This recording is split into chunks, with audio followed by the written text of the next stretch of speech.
My name is Mickey, and this is Geek Land. Geek Land.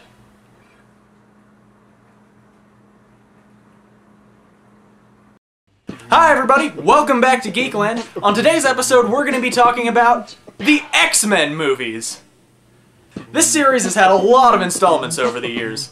You got the original series, you got the spin-offs, you got the sequels, the prequels, the semi-reboot sequel prequel thing, whatever the last one was. Whatever they are, they keep people coming back in the bad times and the good. So we're going to take a look at exactly why that is.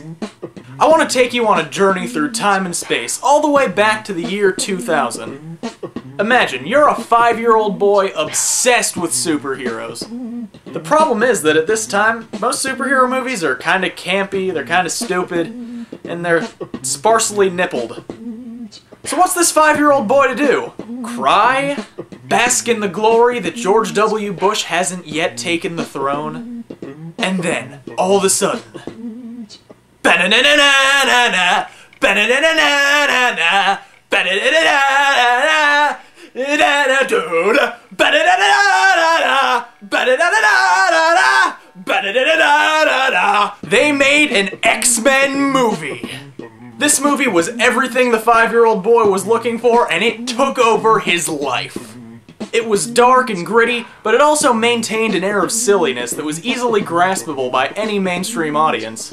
As far as I'm concerned, X-Men invented the modern superhero movie, and it still holds up to this day. A few years after that, they came out with X2, X-Men United, and it was really good.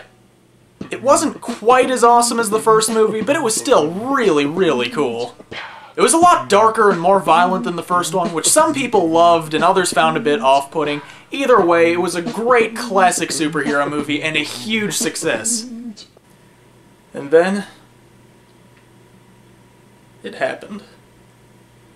X-Men 3, The Last Stand. Why? Why? No! Come on, why? No!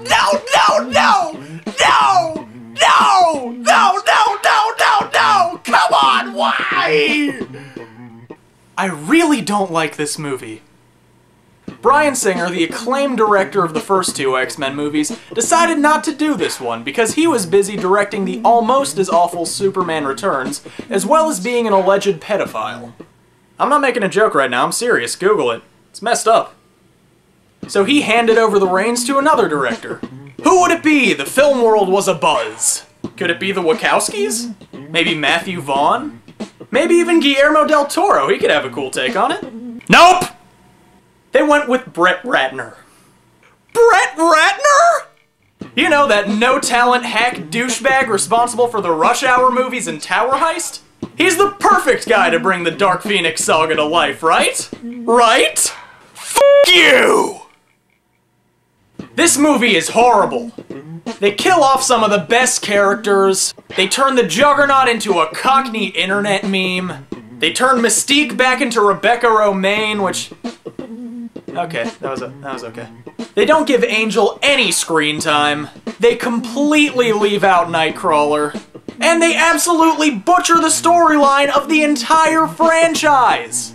The mutant cure is a bad thing! They're not supposed to be fighting to protect it! The entire X-Men franchise is about tolerance and self-acceptance in the face of adversity. People hate and fear the X-Men because they're different, but they fight to protect those people anyway because it's the right thing to do, and it's all about accepting others no matter what, and moreover, accepting yourself for being different. But what X-Men 3 wanted you to know was... nope. Now you can just get an injection and poof, no more mutants. That's the happy ending, everybody. Alright, we're done here. It's like if the movie Milk ended with Harvey Milk going to straight camp and praying the gay away, and yay, that's the happy ending. Good for him. I have to admit, Frasier was pretty awesome as the Beast, but as a whole, the message is screwed and this movie blows. It couldn't possibly get worse than this, right? Balls! After completely destroying the X-Men series, they decided it was a good idea to make a spin-off about the most popular character. And it sucked. At least there's no way they're gonna make a gritty reboot of the shitty spin-off, right? Come on! The Wolverine committed the worst crime against the fans an X-Men movie possibly could. It was really, really boring. The dialogue was all mumbled, the jokes fell flat, and the action sequences were just slow and not entertaining. That's it! The X-Men are dead. Done. Gone. Forever. There's no way they could ever bounce back from this, right? Yes! Finally, the X-Men movie we've all been waiting for! They brought it all the way back to the beginning of Xavier's school, and it was amazing! The acting was incredible, the characters were complex and engaging, and the action sequences just kept you on the edge of your seat the whole time. This movie is way more adult than anything in the franchise up to that point. They were allowed to drop the F-bomb, and they didn't even make a line of action figures, which was actually pretty depressing for me. Oh, to have a James McAvoy to go with my Patrick Stewart. My love for you is like a fever that longeth still for that which longer nurseth the disease. First Class was easily one of the best superhero movies ever made. There's no way it could possibly get better than this, right?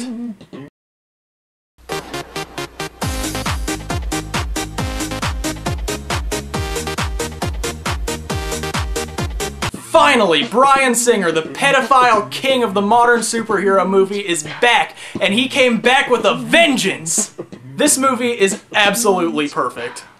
It's so epic that at times I forget I'm even watching a movie.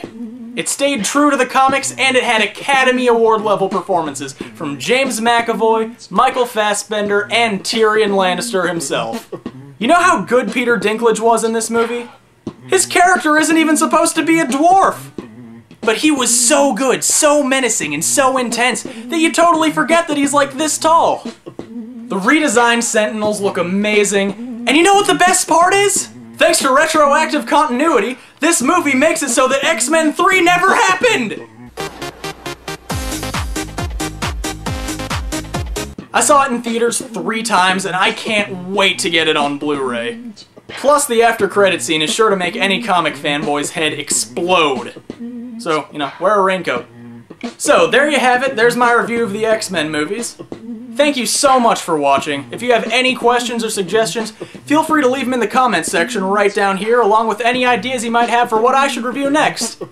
Or you could message me at my Facebook page, facebook.com/thelandofgeeks. From Geek Land, this is Mickey, and... Do you know what happens to a toad when it's struck by lightning? The same thing that happens to everything else. Yeah, that line was pretty bad.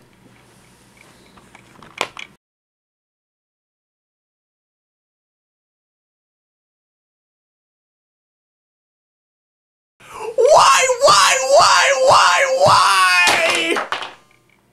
Oh my god.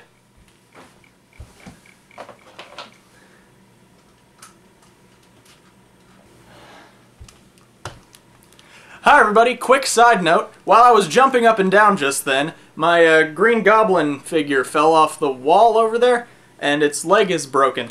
So, gotta go get some super glue now.